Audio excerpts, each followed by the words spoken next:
Ladies and gentlemen, it is time to talk about the Bulova Snorkel. The Snorkel is Bulova's most recent release, and it's their first attempt at the hybrid ceramic watches that were made super popular by the Moonswatch. And while I do think that the Snorkel is a lovely watch, I am a stickler when it comes to value for money, and that is where I think Bulova have missed the mark with this watch. This is a 41mm watch with a hybrid ceramic case that comes in at $350.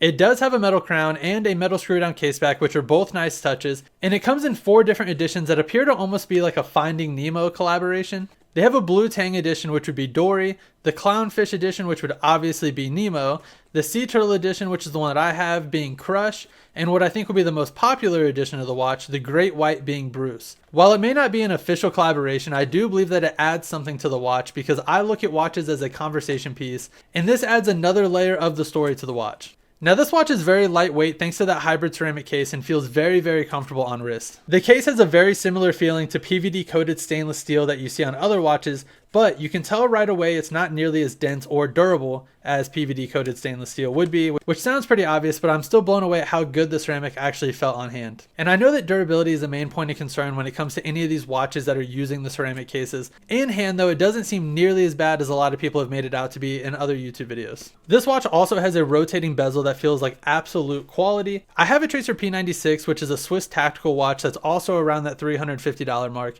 and the bezel stiffness and quality difference is noticeable straight away, with the Snorkel being much better than the Tracer watch. The Snorkel also has a beautiful wave pattern dial and a double curved crystal that adds a lot of depth to the watch. I've seen some people in other reviews and videos saying that this watch is great at this price point because it has a sapphire crystal. Right on the Bulova website, it does say that it's a mineral crystal, so I'm not really sure where they're getting that information. Either way, with that double curve, it looks amazing and it gives a lot of depth to the dial on the watch. It is time to get into some of the negatives though, and we are going to start off with the strap. The Snorkel comes with a perforated rubber strap and it is very soft.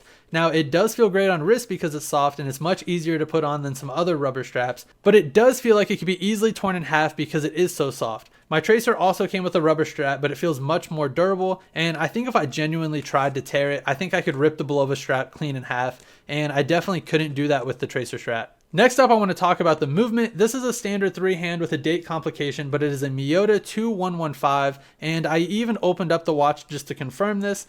Now this is a mass-produced quartz Japanese movement that can be had for only about $10 online. And while it's not a bad movement, it is a very accurate quartz movement. It's not exactly what I expect in a $350 watch. What the fuck is this piece of shit?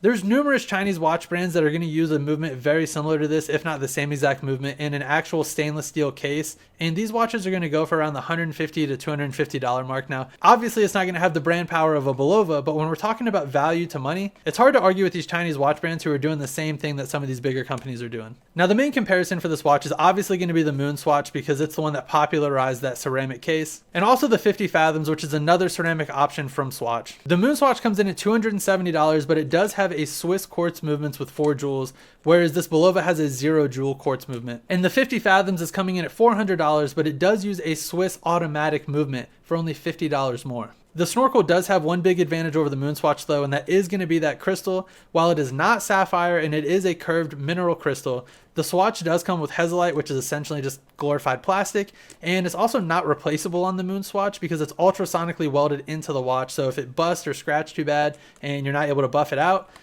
that's it. You can't replace it. You're going to have to completely break it out of there and come up with a different option because it is ultrasonically welded into the watch. Now the 50 Fathoms watch from Swatch is confirmed to have a sapphire crystal on the back because it does have an open case back so you can see the automatic movement. It's not confirmed what material is on the front, but it's likely not Hezolite. It's either going to be a mineral crystal like on the Bulova or sapphire like it is on the back. To me, it appears that Bulova are trying to use this watch to capitalize on the mainstream popularity of the Moonswatch, but it just kind of misses the mark. While it does have some great qualities in the dial and that double curved mineral crystal, it's let down by a flimsy feeling strap and a $10 mass-produced Japanese quartz movement. The main success of the Moonswatch was due to it being a replica of an Omega, which cost about $8,000. And this watch is based on the Bulova Oceanohrapher, which can be had for around $750 to $1,300. Overall, I believe this watch is a bit overpriced for what you're getting, and Bulova are trying to offer a cheaper alternative to a watch that had no real hype in the first place. The Moonswatch succeeded because the general population knew what an Omega Speedmaster was and it had hype behind it.